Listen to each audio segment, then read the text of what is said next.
The courtroom was already packed when Ray Macklin walked in carrying a rock the size of a grapefruit. People had driven from 3 counties. A retired geologist from the mining school sat in the front row with a hand lens in his pocket. 2 other farmers who had received similar appraisals from the same company sat near the aisle, watching. Word had spread that Pinnacle Energy Group had appraised Ray Macklin's 78-acre farm at 0 agricultural value, then offered to purchase the mineral rights for $6,200. The county assessed the property at $312,000. Most people already knew how mineral rights cases ended. When an energy company with geologists and lawyers tells a farmer his land is worthless, the farmer usually takes whatever they offer. But Ray Macklin had done something unusual the week before the hearing. He had walked to the creek that ran through his property, picked up a rock from the bed, and hit it with a hammer.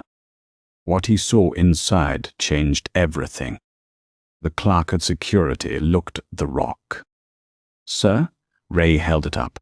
An ordinary creek rock, grey, round, smooth from water. "Unremarkable evidence," Ray said. His attorney, a mineral rights specialist named Nora Hale, who had taken the case after hearing about the appraisal, handed the clerk a brief. The clerk let them through. Ray walked to the defense table. He placed the rock in the center. It looked small and plain on the polished wood. Across the aisle, Pinnacle's team included 3 attorneys, their contracted appraiser, Dr. Julie, Lewis Gant, and a paralegal with geological survey maps.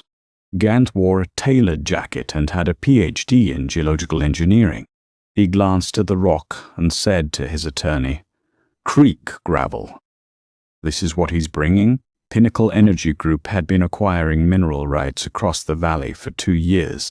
Their geological surveys, conducted internally and never shared with landowners, had identified commercially significant lithium-bearing pegmatite deposits beneath the creek beds and fields of the eastern ridge. Lithium was worth $17,000 per ton. The deposits under the eastern ridge were estimated at 400,000 plus tons. Pinnacle's strategy was methodical. Appraise the land at 0 value, offer pennies for mineral rights, and secure ownership before the landowners understood what was beneath their feet. Dr. Gant had personally conducted or supervised appraisals on 14 properties. All 14 came back at or near 0. All 14 landowners were offered buyouts. At an industry conference, Pinnacle's VP had said, "The key to rural mineral acquisition is information asymmetry. The farmer doesn't know what's underground. We do." Ray Macklin had farmed 78 acres of rolling bottomland along Kettle Creek since 1983. His grandfather had bought the land in 1955. The creek ran through the center of the property, cold and clear, with a bed of smooth gray stones. When Pinnacle's appraiser visited, Ray showed him the fields, the barn, the creek.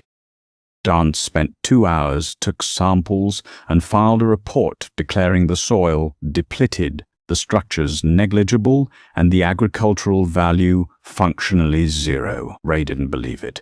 His soybeans had yielded 52 bushels per acre the previous year, well above the county average. His soil tests were clean. His structures were maintained.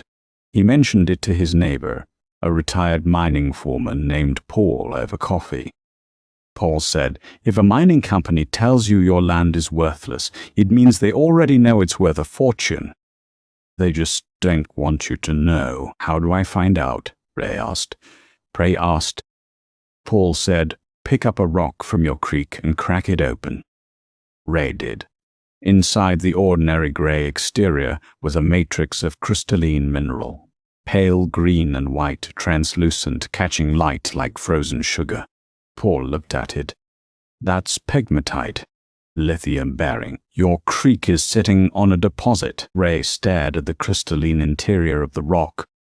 In 69 years of walking that creek, he'd never thought to crack one open. The outside was ordinary gray.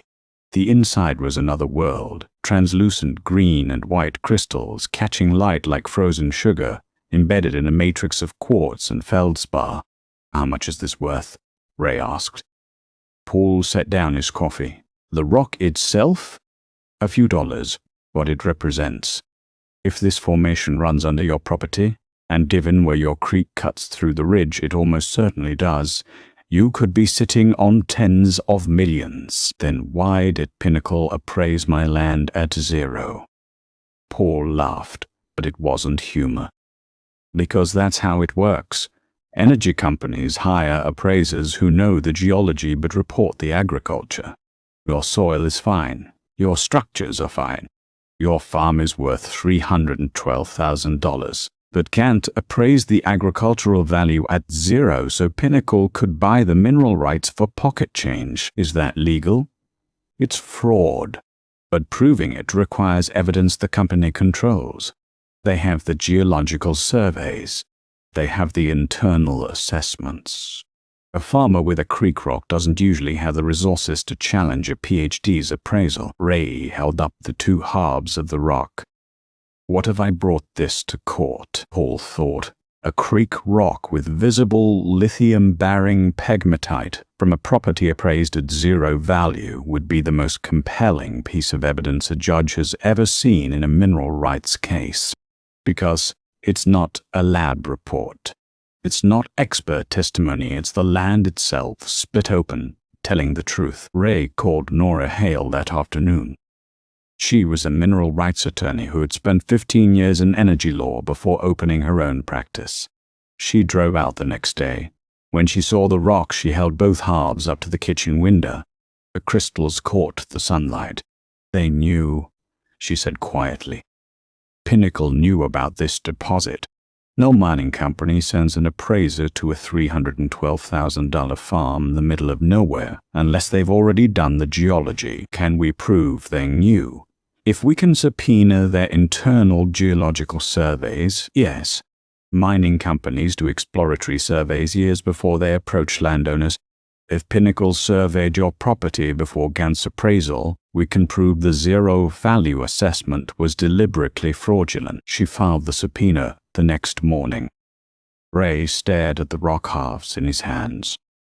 The crystalline interior sparkled under the kitchen light, pale green and white, unlike anything he had ever seen in 40 years of picking up creek stones. "How much is this worth?" he asked. Paul leaned back. The rock itself, a few dollars. But if your creek bed is sitting on a pegmatite formation, and from the density of that crystal structure, it might be a significant one. The mineral rights could be worth millions, maybe tens of millions. And Pinnacle knows? Paul nodded slowly. That is why they sent the appraiser. They did not offer you $380 an acre because your land is worthless. They offered you $380 an acre because your land is worth a fortune, and they did not want you to find out. Ray set the rock halves on the kitchen table. He looked at them for a long time. "My grandfather fished this creek every Sunday," he said. "He must have walked over these rocks 1,000 times. He did not know what was inside them," Paul said. "Nobody did, until lithium became valuable. 10 years ago, this mineral was a curiosity. Now it is the backbone of every battery in every phone and electric car on the planet." The next morning, Ray called Nora Hale.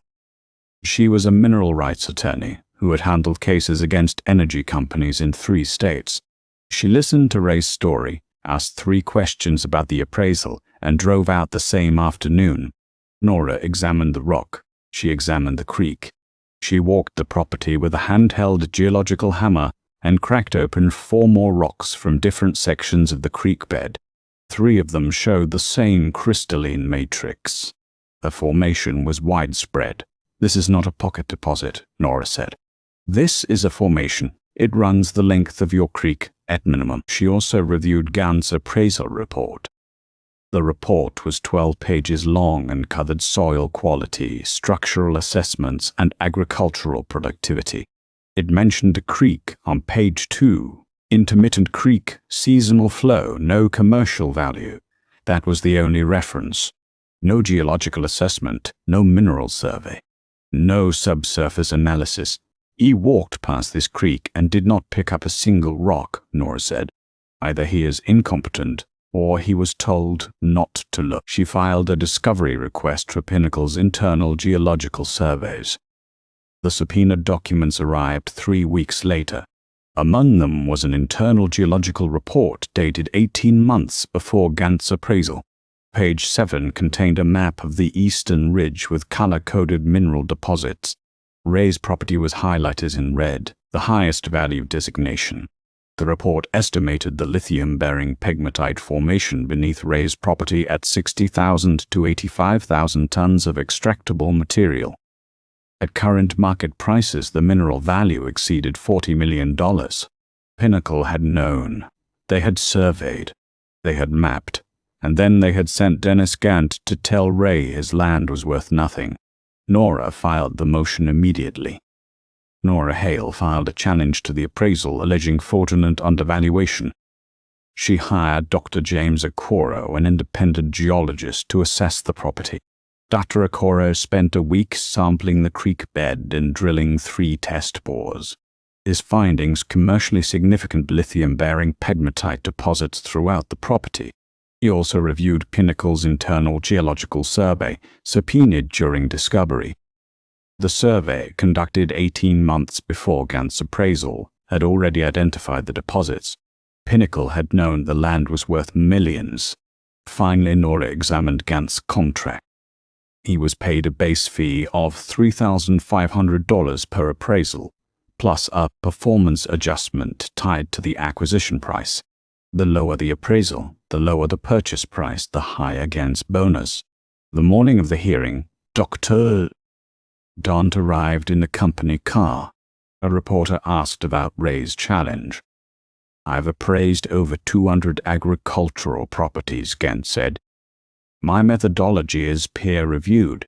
If the soil is depleted and the structures are aging, the value is what it is." Inside, he arranged his credentials on the table. His attorney leaned over. "He brought a rock," Gant laughed. "A creek rock." In a courtroom. Now the final hearing had arrived. The judge opened proceedings at 9:38 a.m. Pinnacle presented Gant's appraisal report, the zero-value designation, the mineral rights offer of $6,200. The appraisal follows standard methodology, counsel summarized. The property's agricultural value is negligible. The mineral rights offer is fair. The judge turned. "Defense?" Nora stood. "One exhibit, one rock." Ray stood. He picked up the creek rock and walked to the evidence table. He set it down. Then he pulled a small geological hammer from his jacket pocket. "May I?" he asked the judge. The judge raised an eyebrow. "Go ahead." Ray placed the hammer against the rock's equator. One firm tap, the rock split cleanly in two. The inside caught the overhead light and the courtroom saw what Paul had seen in Ray's kitchen a month ago. A crystalline matrix of pale green and white mineral, translucent, sparkling. The rock didn't look ordinary anymore. Gant stopped smiling. Nora stood beside the two halves. This rock was collected from Kettle Creek, which runs through Mr. De Macklin's property. The crystalline structure visible inside is lithium-bearing pegmatite, a commercially significant mineral currently valued at approximately $17,000 per ton. She looked at Gant. This rock came from a property that Dr. Gant appraised at zero value. Gant's attorney shifted. The gallery murmured. The retired geologist in the front row pulled out his hand lens.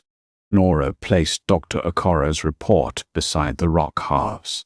Independent geological analysis confirms commercially significant lithium deposits throughout the Macklin property.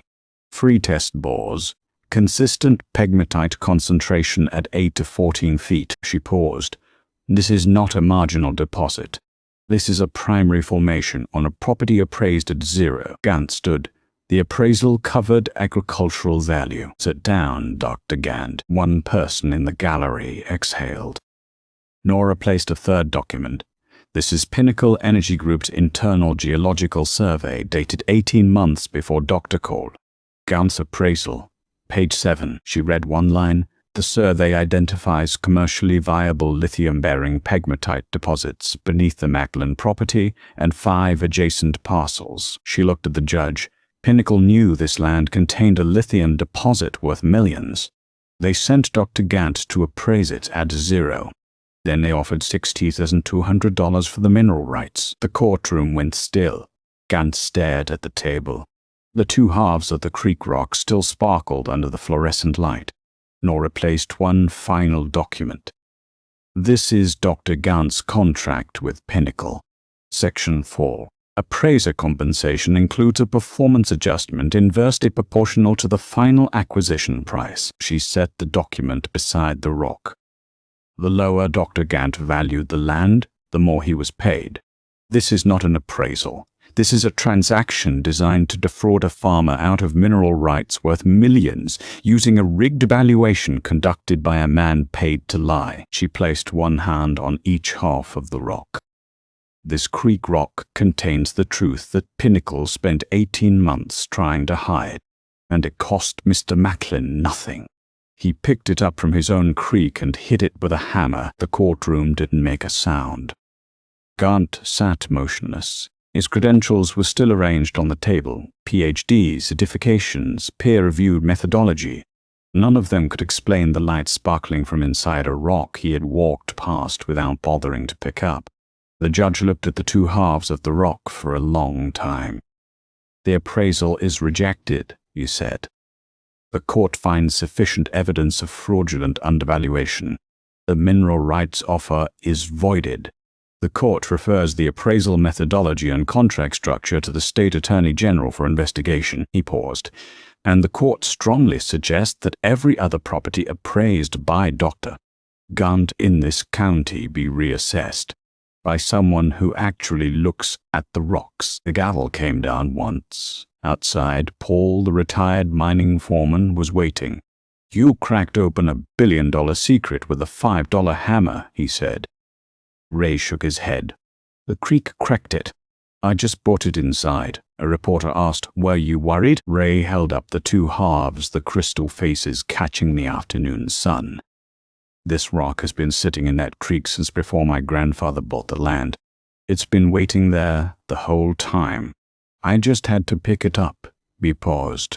Sometimes the evidence isn't hidden. It's just lying in the water, waiting for someone to look. 13 months later, Pinnacle's mineral rights acquisitions in the county were frozen pending a state investigation. Dr. Gant's appraisal license was revoked. 14 other properties that he had appraised at zero were reassessed.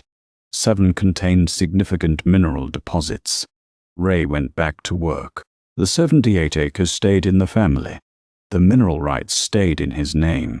He didn't sell them. A university research team leased a small test site on the north end of the property. $12,000 a year. Ray used the money to replace the barn roof. And the two halves of the creek rock sat on the porch step, cut faces up, catching the morning light right next to his grandfather's fishing rod leaning against the rail, the line still threaded, the hook still sharp, as if the old man had just set it down.